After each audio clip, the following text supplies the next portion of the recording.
Hello there and welcome to the Secrets of Organ Playing podcast. I'm your host, Vidas Pinkevičius.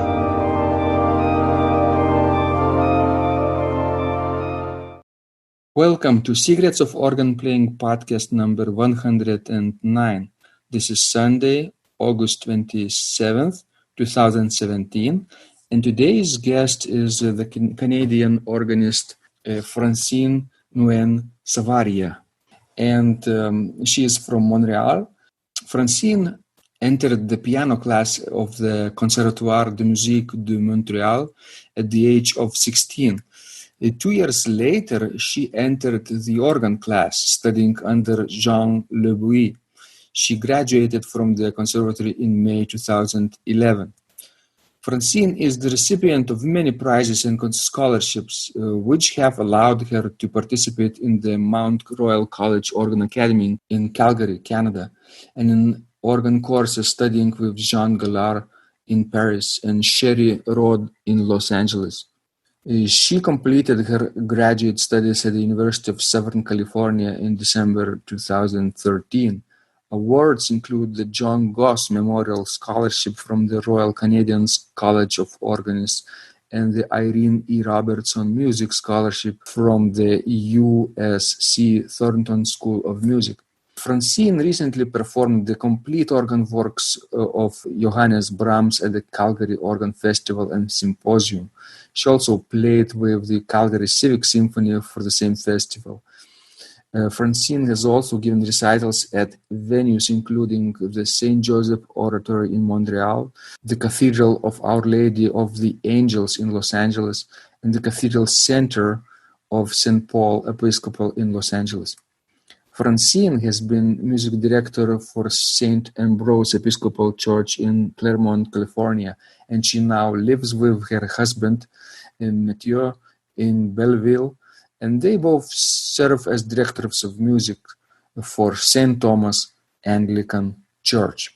In this conversation, we talk about Francine's organ playing career and her practice procedures, her challenges, and the most important things that you will get from this conversation are how Francine managed to overcome the challenge of independence of voices in polyphonic compositions, and how she deals with performance anxiety, and of course, how she manages time constraints.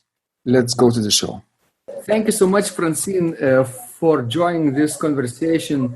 This is so wonderful to connect with you. I know we'll be having another discussion between your husband, Mathieu, right? And am I pronouncing his name correctly? Yes, Mathieu. Mathieu. Okay, and but that will be later. But for now, I'm very curious to know about your work, about your organ playing procedures, about the challenges that you are facing on your way to reaching your goals. And this is wonderful. Thank you so much. You're very, very generous, and welcome to the show. Thank you. Wonderful. Let's start our conversation, Francine, with the story from your early days. Do you remember when somebody introduced the organ to you? And maybe you could share the story, how you first fell in love with the organ. I actually fell in love with the organ quite late compared to other organists who might have started younger. When I was young, I played the piano, and it's only after entering the conservatory in piano that I discovered the organ through some friends. So then I practiced with them and I auditioned and I switched to the organ. But prior to that, I had no history whatsoever with the organ. Mm-hmm. So how old were you when really somebody introduced you to the organ? I was 17 when I started listening and practicing a little bit, but I really started playing when I was 18. Mm-hmm, mm-hmm. Wonderful. That's an advanced age. But you probably had a good background in piano playing, right? Before that. Yes, I did. I played the piano for about 12 or 13 years before I actually switched to the organ. Mm-hmm. So, do you remember what was the first idea that led you to choose the organist profession? Why did you become interested in the organ at all? I remember finding that it was a very powerful instrument and also very intellectual. This is one of the aspects I really loved about the organ. It was something that I could really set my mind on. Also, all organs are different, so we have to adjust the playing to every single instrument. I also loved facing the challenges of registration, of course, and then how to adapt to the different numbers of manuals. It's also kind of music it's a little bit more complex because we have to coordinate hands and feet. So I really love that aspect of intellectual challenge, and that's what drew me to the organ. Right. This is probably the most intellectual instrument of all, right? Because it has those manipulations, those pistons, and those intricate technical details. Not every organist is interested in the technicality, right? But for somebody who was technically inclined and very curious to know how the sound is produced in the organ and what's happening inside of the instrument, it's really, really fascinating. Yes, I do love finding about it. I do love exploring organs. I'm probably not very good at talking about it, but I do love finding out about it. Right. And so, do you remember what was the first organ that you touched and played? Oh, the very first that I touched and played was the one at the Conservatory, a small study organ, mechanical action, a tracker organ, not very interesting, 4 stops. But really I discovered it through larger concert instruments, romantic organs. There was Notre-Dame de Grâce Church in Montreal, and another one also, Saint-Pierre-Apôtre, a church also in Montreal, where my professor used to teach. So those are large romantic instruments. Right. What was the first organ that you heard, actually? That was probably before you even chose this profession, right? That might have been earlier. If my recollection is good, I think the very first that I heard would have been a small church organ when I went with my family to church. But I wasn't that interested, and also liturgy did not use that organ very much at that church in particular. So I don't remember that organ specifically that well. But then I would say I heard my friends playing in concerts or for masses at various churches in Montreal. So it would probably have been Notre-Dame de Grâce Church and Saint Jean-Baptiste Church also. Wonderful. So you say these are the romantic instruments, right? Yes, mostly romantic. They have? How many stops? Manuals, yes. Manuals, I would know for the manuals. I would not know from memory for the stops, but for the manuals, Notre-Dame de Grâce has 3, Saint-Pierre-Apôtre has 4, Saint Jean-Baptiste has 4. The Conservatory organs, they had 2, of course. And smaller instruments, mostly 2. So you obviously are very much influenced by the French organ repertoire, right, in your upbringing? Yes.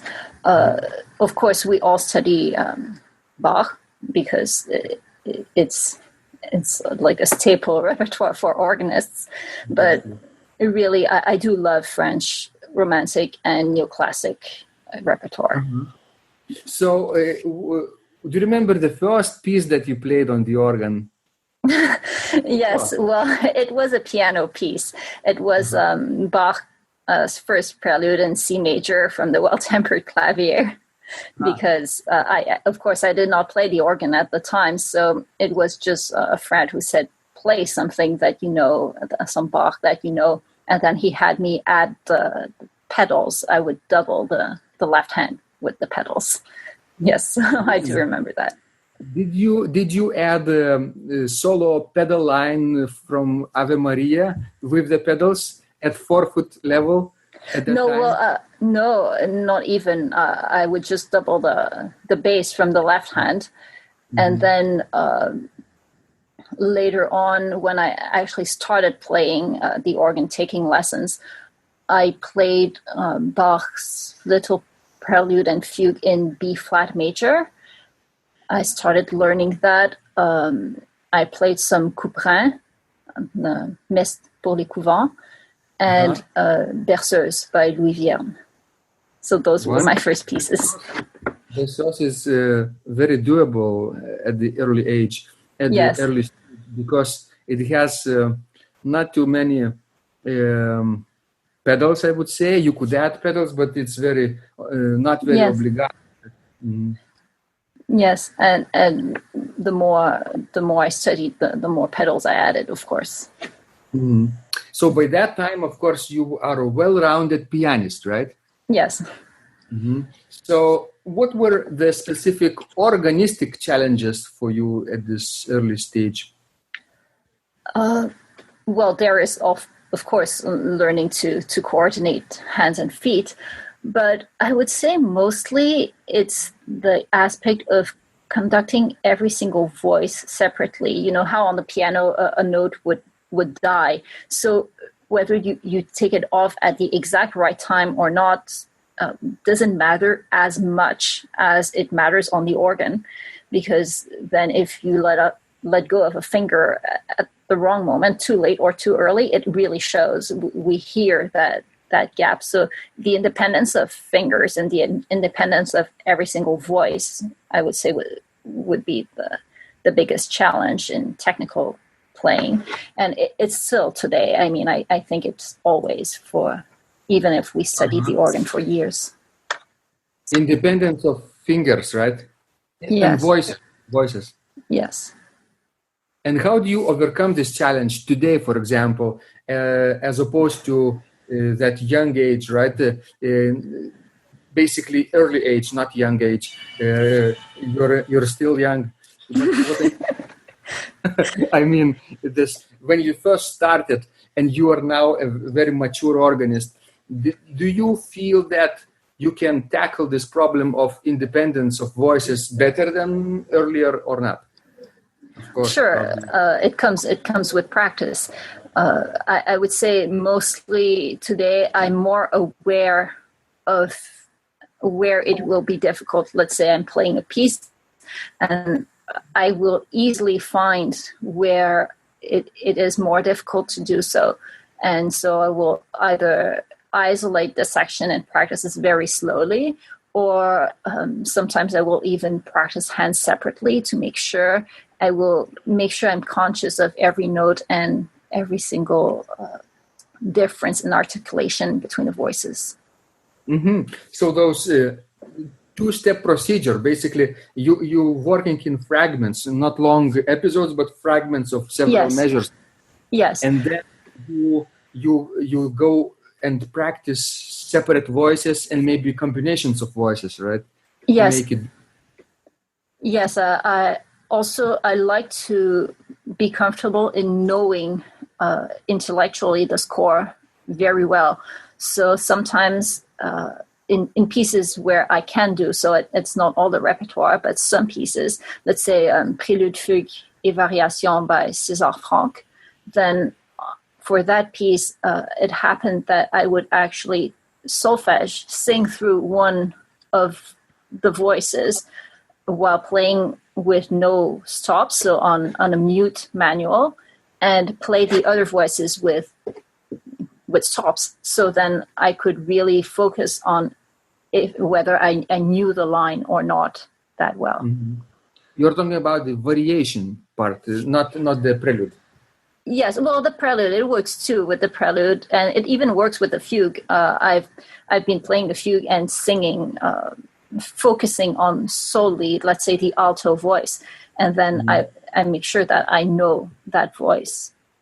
Right. And I think it helps in performance too, because then if something happens and we lose focus, it sometimes happened to me earlier on that I would play and lose focus and suddenly realize that I'm focusing on the line that I had not focused on during my practice. I know it, but I've not focused on it consciously, and then it throws me off. So by doing that and making sure I have focus on every single line, then when it happens, it's not as troubling as it would be if I hadn't. Mm-hmm. So you're singing one voice, right, and playing others. Yes, correct? yes. But are you playing others with the sound or without the sound? With the sound mostly. Mm-hmm. With the sound. It sometimes, like in the variation, we can mute one voice or in trio sonatas, but or else it's too difficult to just mute a voice because all the voices are on the same manual or something. But you're right. It's so although it's difficult, but I think the benefit is enormous, right? For example, soprano part, and then you sing the alto part, and you only hear the bass line, but you have to imagine the soprano part as well, playing with your right hand. Yes. So it helps your inner ear, right? Yes. And well, and I think it's me. It depends on the organist, of course, but I think personally I rely a lot on my ear, so I like to know what I'm doing. Mm-hmm. What are you hearing, Francine, when you play? You say you rely on your ear. Do you hear separate sounds or phrases, or maybe even chords and tonalities, keys? I try, as I work to improve all the time. I try to be conscious of as many aspects as possible. I would say mostly I hear fragments of melody. It would travel from one voice to another, but in a way I would sing in my head some parts, and let's say I'm singing the soprano, and then all of a sudden the melody or another interesting part is in the tenor. Well, then I will have my attention going there. So it's a little bit like having a melody that travels from a voice to another. But this also includes pistons, if I have to. Here at the church, it's a tracker organ, so we don't have pistons. But be conscious of some chords, or it depends. It really depends on the piece. It's difficult to say. Yeah, your attention and focus travels from one voice to the next, right? And, yes. Probably depends on which voice is more active, right?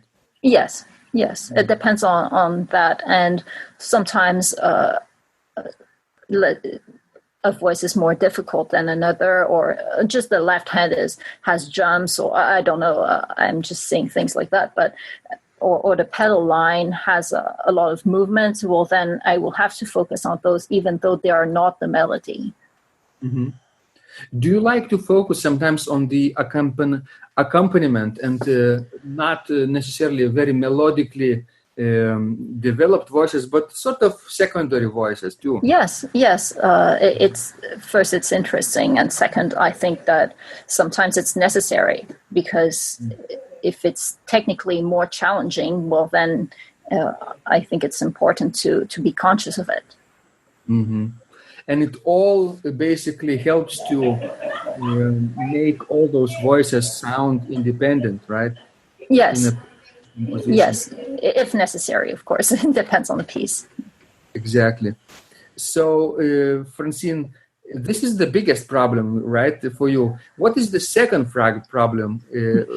Perhaps you have one more to share. Well, I don't know. I think that is not so much of a problem as something that I want to improve and focus on because it helps me. I think that my biggest problem is actually performance anxiety, as many artists do. I get stage fright, and I have worked a lot to control it, and it has not always been easy. Wonderful. Perfect subject for discussion, because we all suffer from this, right? Yes. So how was it for you at the beginning? Do you remember your first public appearance? Yes, I do. I was very nervous because it was my first time playing the organ. But at the same time, since it was my first time and it was also a friendly environment, I think that I was so focused on what I was doing because I was not that familiar with the organ that it went quite well. I did not feel as nervous as I thought I would be. And then I had challenges through my university years. The environment was not always something that would be supportive. So I had challenges with that. I think it's the state of consciousness of my own performance anxiety, I would say, would rise over some years until it became something that was so stressful that I was afraid to play even for service. So then I started to look into sports psychology to prepare performances. And I did meet with psychologists over the years and found out a series of elements that I could practice or integrate to my own preparation. So wonderful story from your early days. But then you kind of overcame this, right? Are you afraid of playing in public today or yes, not? Of course I am. Yes, I am. And I think everybody is to a certain extent. I think that it is because it matters to me that I am nervous. If it wouldn't matter, if I did not care about the performance I was offering, then I would not be nervous because it would not be something important to me. But because I do care, it does make me nervous.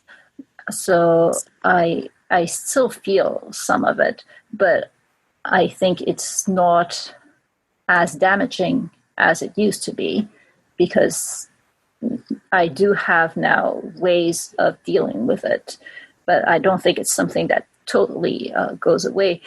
Although I do love performing in public. So it's a paradox because we love something and at the same time we're afraid of it because we don't want to do something that would be below our standards. It's so interesting because when we tend to practice by ourselves, it's a relaxed atmosphere, right? Nobody is listening and looking. Yes. We try, we do our best, maybe not our best. Basically, right? But then if anyone stranger comes into the practice room, or even, let's say, professional organist, a colleague of ours, then if a friend would come to the public recital that we're playing or it's church service, and we know that he or she is downstairs, right? Yes. Suddenly everything changes, right? Our breathing is shallow, heart rate elevates, everything is sort of... Yes, it's an interesting combination of things. I found out that for me, it's harder to play for people that I love than for people that I don't know at all, because there is no emotional attachment to people that I don't know. So even though I would prefer not to give a bad performance, it's something that would not matter as much to me as the feedback or even just the opinion of people that I do respect. However, sometimes when I practice, if I know that there's a performance coming up, then it will be there will be some pressure. I'm not saying that I will be that nervous, but there will be some pressure because I know that I'm preparing it.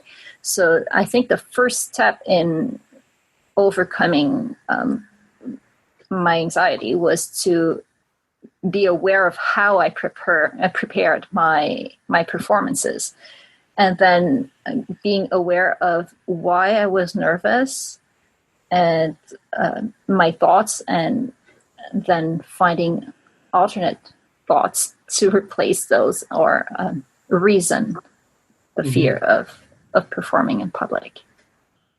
You mentioned earlier, Francine, that you sort of are nervous when you feel that the performance is basically matters to you, right? That somebody Yes. listens, right, to you, or somebody you respect listens, right? Somebody Yes. you look to. And then, of course, you want to do your best, and therefore you are stressed out a little bit. Can you pretend in your mind mentally that it's not a big deal, basically that it's just one more performance, right? Some people do. They said it worked. I have to say, for me, it did not work. It doesn't work at all. I know the difference between what I pretend and the reality. So I'm too conscious of the reality to just pretend. But I do work on telling myself that it is not the only performance. It is one more performance, and it is where I am in my progress right now. It doesn't mean that later on it will be the same. It might be better, it might be worse. But I also know that this is not a one-time performance only, and we all evolve. And I'm trying also to remind myself that we all have better or less good moments. Mm-hmm. You know, Francine, how some people can trick a lying detector, right? When they are being tested. So I was just thinking whether we as performers can trick our mind and basically make it forget that the situation is risky, right? So, yes, I think it's not that we trick our mind. I think that for me, it's practicing something. So I will practice my focus, hence also all singing all the lines. I will practice being in a certain state. And so when the performance happens, I try to do all those things that I have practiced. And naturally, the first minutes will be difficult. I think everybody has that kind of stress in the first and last minutes of the performance. But then as it goes, I will find out that I am not in a threatening environment, and that I can do the things that I have practiced. So I will feel more comfortable, and the stress will fade, as I said, until the end, where normally stress rises again because we know that it's the end and we don't want to finish on wrong notes, of course. That's a good point, because till the end is coming, right? And you are at the last system, or maybe last page of your organ piece, or maybe series of compositions, right? You end the recital, and you know that in a few seconds you will take a bow, maybe, basically, and people will applaud. You tend to relax, right? Your work is done or almost done, and this word almost you tend to forget, and that's where it's yes. most So well, I'm not somebody who forgets easily that part, so I will be more mindful of the ending. But it depends on the performer. I've asked a lot of my colleagues and professors, even, as I said, psychologists, and there's no one answer to the question. I think the first part is really getting to know ourselves and how we operate, and then finding the best ways to deal with our own mind. You know how acrobats in circus, when they walk on the line very high, Yes. they say the most dangerous are the last 3 steps. Yes, because they want to finish, but they don't want to race either. Racing might throw them off. Yes. Exactly. Well, that's an interesting perspective. And do you feel that you can do some things physically to help reduce this anxiety, like breathing maybe? Yes, I do have breathing that exercises that help. Also, it's a simple trick, but standing or sitting very straight and being in a position of, I would not say power, but being in a position where we act as if we had full control. Sometimes just physically reenacting those will help, because the body also releases hormones, right? So it releases them to the brain, and the brain will react to those hormones. And so if we are very straight and we act as if we were very confident, well, then we send the message that we're confident. And in a way, it does calm down the stress, because we react to what our body does as well, even though it's not necessarily natural at first. Good point. So you have to overcome the challenge of voice independence, then performance anxiety, right? Yes. What else is tricky for you right now? I don't think I think in terms of what is tricky that much. I think that what happens is just I take the work I have to do, then I see what needs to be worked on today, and then I practice that. And if I find that some things need to be worked on some more, then sometimes I will plan on the longer term how I will work with them. Maybe right now I would say that we have a very busy fall season coming up for Mathieu and I. So it's the load of repertoire that needs to be learned and practiced. So just making sure that I have time for everything, that I will not rush into learning a piece at the last minute. Just time constraints. Mm-hmm. With the church work, that might be also a constraint, because we do work with choirs as well, and just the administration of the music program at the church. So it's making sure that we have time to do everything that we take on to serious standards if we're going to present those in public. Mm-hmm. Yeah, when you are dependent on some deadlines and other people are involved in your team, right? Yes. Sometimes you tend to perform better, right? Because you manage your time better.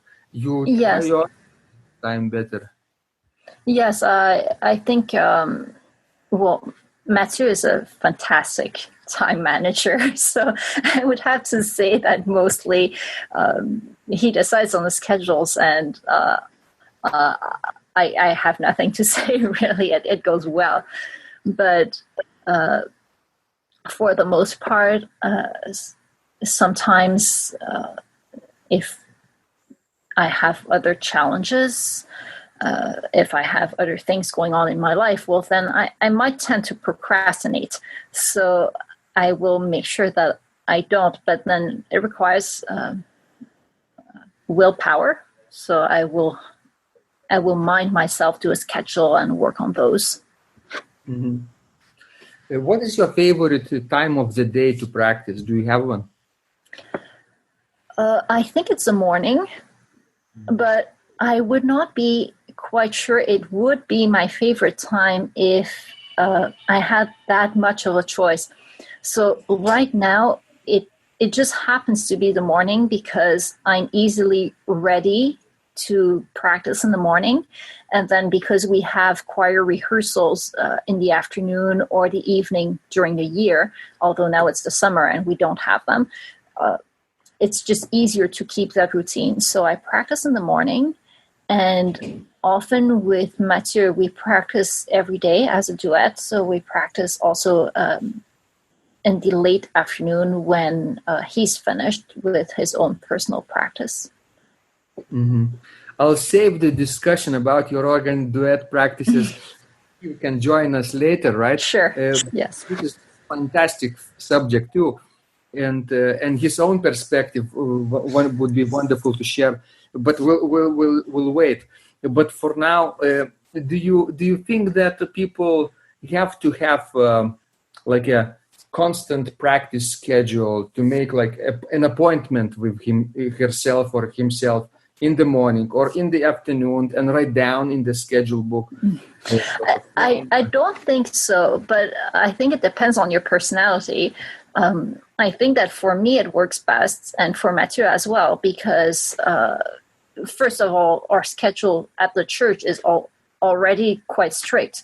So it's just easier to have that. But for myself, I would say it's easier to take a habit if I make an appointment with the organ, writing, whatever it is, every single day around the same time. One says that it takes a month to build a habit. So if I make sure that I do it during a month, then normally it just becomes easy afterwards.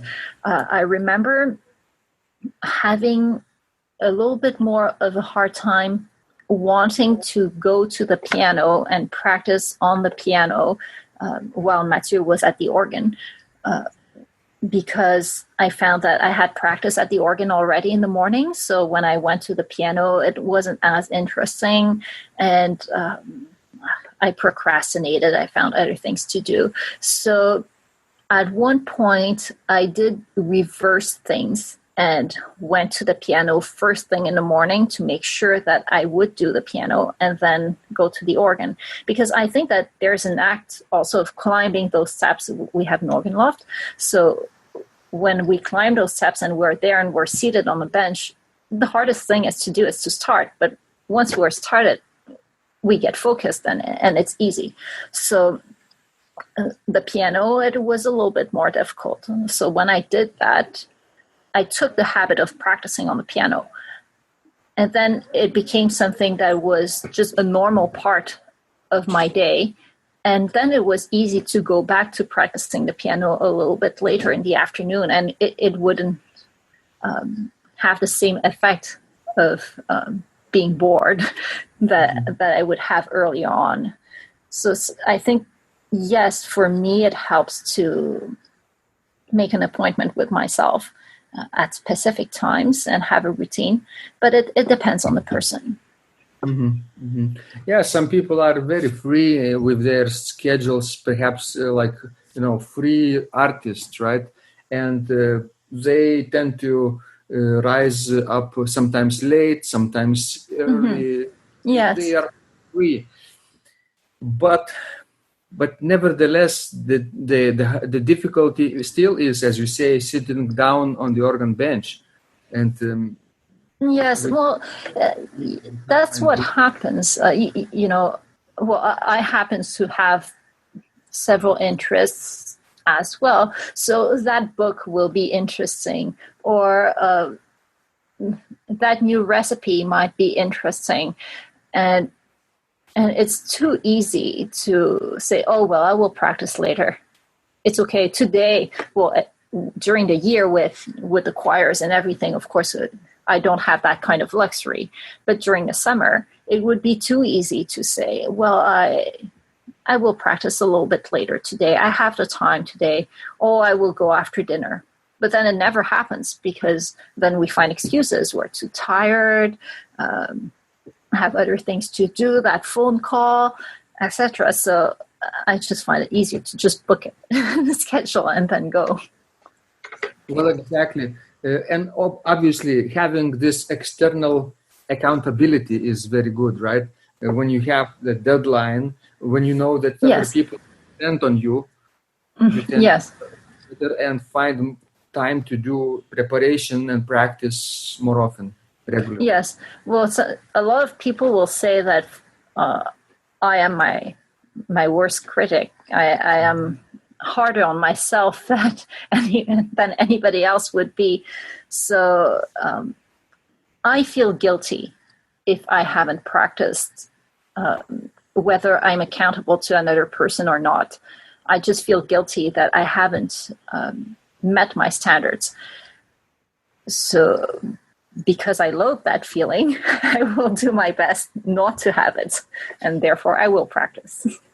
This is professional attitude, by the way, right? It doesn't matter whether you get paid to do this, right? Perform as an organist. It doesn't matter. It's all in our minds. Yes, well, it depends on the person. I think for me it is. Yes, I tend to set my standards high enough that I don't want to fail in a way to meet them, because I don't like thinking that I have just been lazy. I don't know if that's clear enough, but. Yeah. Francine, what could you recommend to an amateur organist who is not working at church, for example, and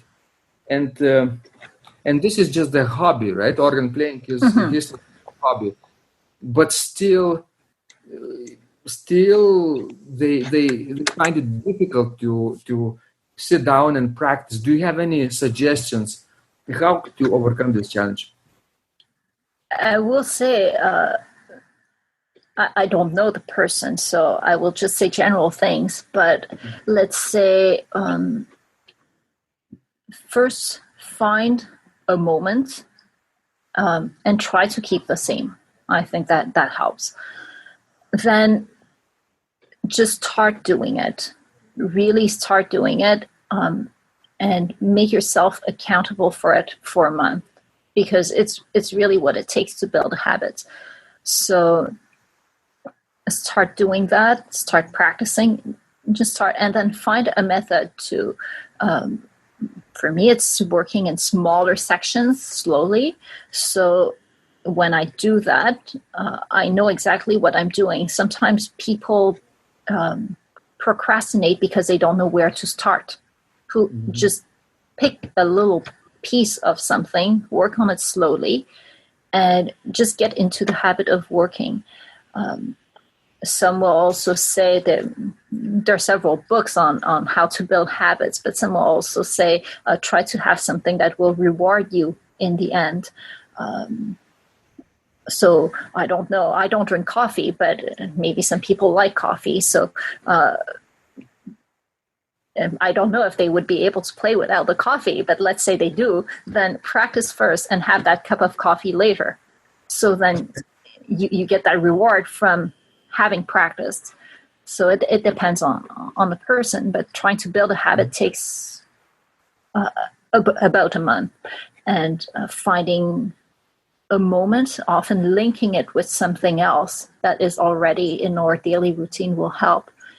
And be patient and make yourself accountable for at least that 1 month, and then see. Normally it just becomes easy after a month. It's just positive reinforcement, right? You mentioned coffee. Yes. Or a small treat, right? You deserve something. You do something that is hard and difficult, and you then reward yourself. Mm-hmm. Well, like, yes. I think it. For doing I think it works. I've not gone so far as making food my treat, but it's. I think it works in a way to just find something that will be a reward from having done the work that needs to be done, even if it's only to tell yourself that you've overcome that that challenge of not wanting to practice today. Sometimes it's enough. You said very wise thing about not necessarily making food your treat, but you can reward yourself internally, right? Just by doing this task and achieving some small Yes. result, right? Like a victory.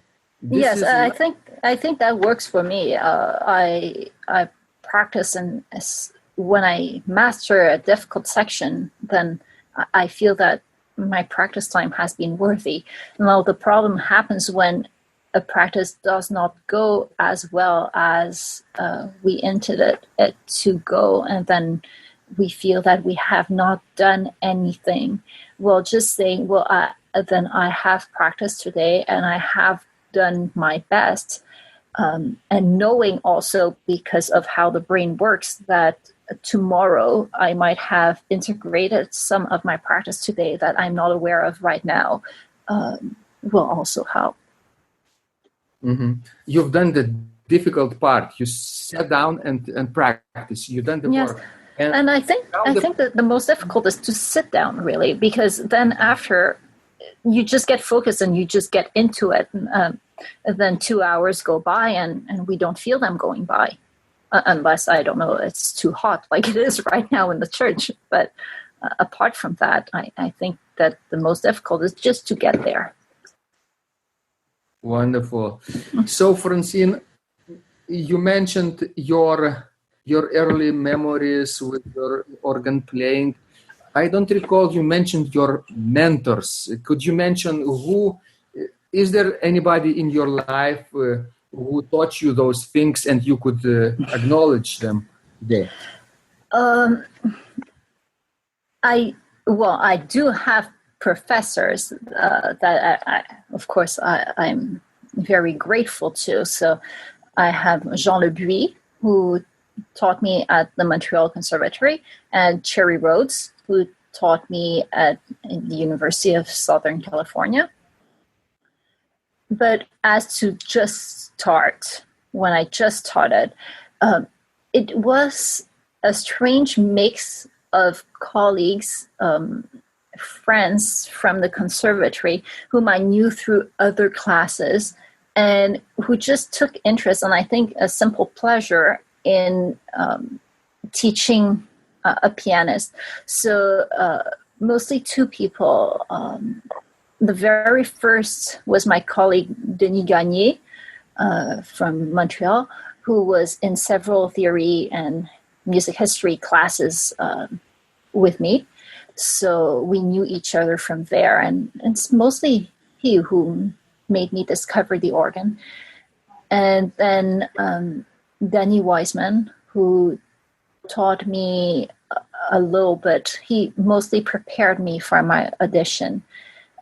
But then other friends or colleagues would just jump in without any kind of plan, or it was just something that interested them.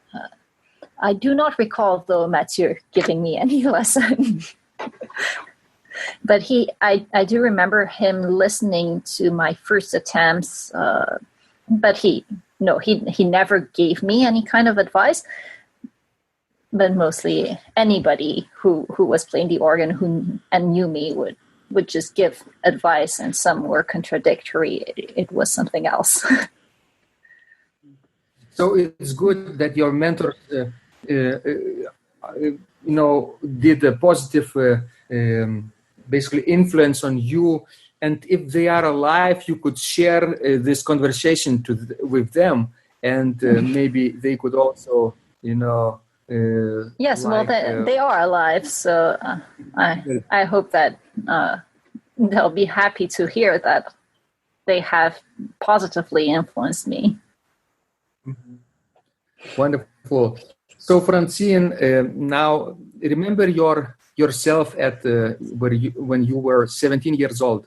What would be number one advice to your former self that you could give today?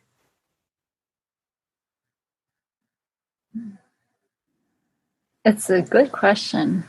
I know.